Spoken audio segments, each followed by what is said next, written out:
specifics. Is this, you can't play this with a bow? Well, that's a complicated question.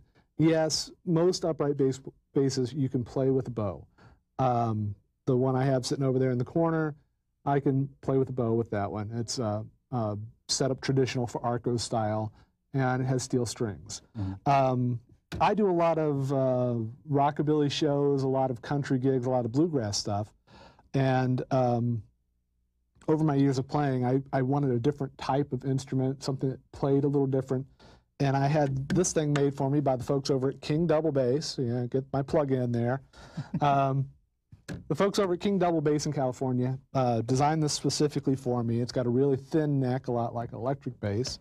And it's got a couple truss rods in there, which most acoustic instruments, upright basses, don't have. Mm-hmm. They're not adjustable. They're just reinforcement steel inside of there. Right. And my fingerboard is really flat. Instead of having a big curve over, it's really flat. So if you tried to get a bow across this, you're going to be dragging across every other string. And it's just going to be screeching and squealing all over the place. So you said, okay, so we could call this the Kentucky Gym Special. This is the Kentucky Gym Special. Yes, it is. All right. And the strings on this upright bass are like weed whacker, plastic made of these plastic? Typically, I play an all gut string. Gut string? Gut string. It's made from sheep's gut. Okay. That are, for centuries they've been pulling them, drying them, twisting them, braiding them, making into a nice steady string. Mm-hmm. And over the years, I've been playing almost 100% gut strings. But I go back to these weed whackers every once in a while, especially when the weather changes, because the gut strings get kind of soft or else they get kind of weird.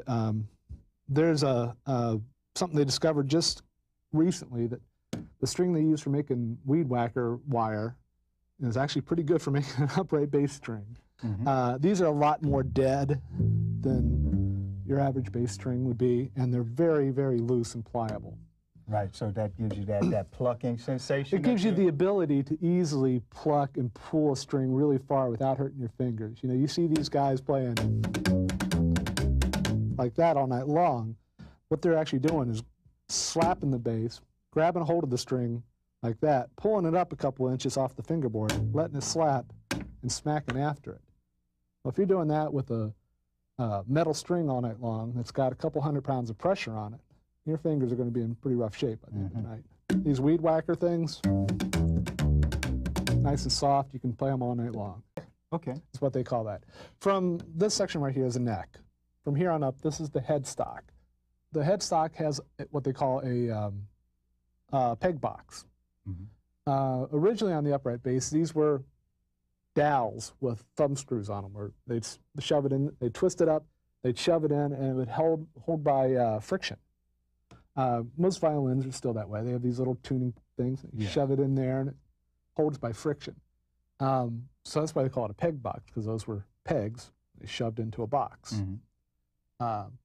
The scroll on the top of it, you know, some people claim that that scroll up on the top gives it extra resonance or something. Mm-hmm. I think it just looks kind of nice. It looks fancy. I mean, if you look at it the way it's laid out, it's a very fancy looking instrument. Is this all wood? Yes, this instrument, that's one of the biggest questions I get, because you don't typically see an upright bass painted this way. Painted like a Ferrari. Yeah. The boys out at King Double Bass, they build an all wood bass. And then they shoot it with car lacquers and car glitter and everything else, depending on what you want. I chose to do something a little different in that I had my whole back of my neck painted. You'll find most times, if you see a painted bass, the back of the neck will still be all wood. You want that wood contact. Mm-hmm.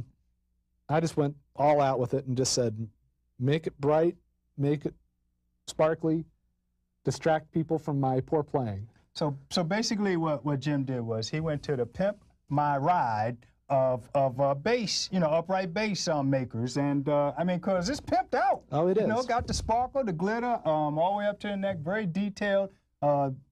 It's in pretty rough shape right now, too. I've had this particular one for about 10 years, I guess it is now.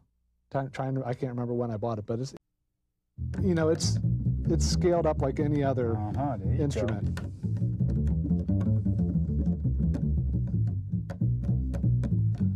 There you go. But with being a bass player, you know, being a bass player is a little different than any other instrument, in that most instruments are really designed to carry a melody or stand out, take a little bit of a lead, or kind of stand on their own. The bass is really designed as a supporting instrument, a lot like a drum set. You know, a drum, yeah, you can got great drummers that can stand up on their own, but nobody's going to sit and listen to drum solos all night. They're not going to listen to bass solos all night either. I've tried, nobody listens, it's not good. The bass is designed to be fundamental. You know, think about when you're listening to music from afar, you hear two things. You hear the driving beat, and you hear how it's kind of moving.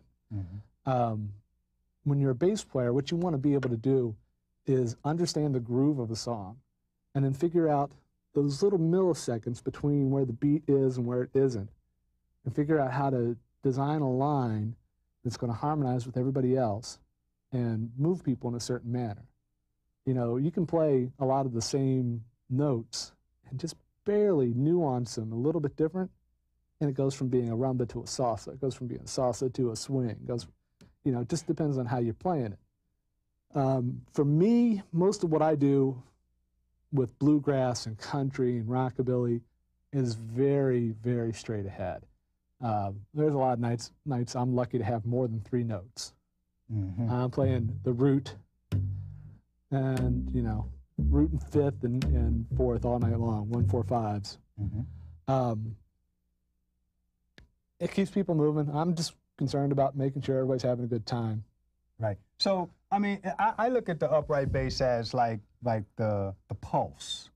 That would be it, the pulse. The pulse of the big, low, throbbing pulse of what's going on. Exactly, and you can't... It's the part that moves the bottoms around, you know? There you go. I mean, and you can't have, you know, music without a pulse. And the pulse, of course, definitely gets you right here. It gets you deep down in the soul. And so, you know, Jim, what we're going to do is we're just going to have you, you know, end the show, you know, by playing the upright bass. Sure. And, you know, we'll just let you do your thing. I mean, if you want to go from the rumba to the salsa to the bluegrass to the rockabilly, and then you can also play that favorite song that actually got you into, you know, to play the upright bass. So look, I'd like to thank you for watching another edition of It Is What It Is. I got my man Jim Faris here, you know, upright bass player extraordinaire, of course, you know, Clio Award winner, you know, advertising guru, website designer, all that, you know, you heard about it on the show. I'm Derek Limas. Jim, go ahead, man, and take them out. And you all take care, keep watching, and God bless.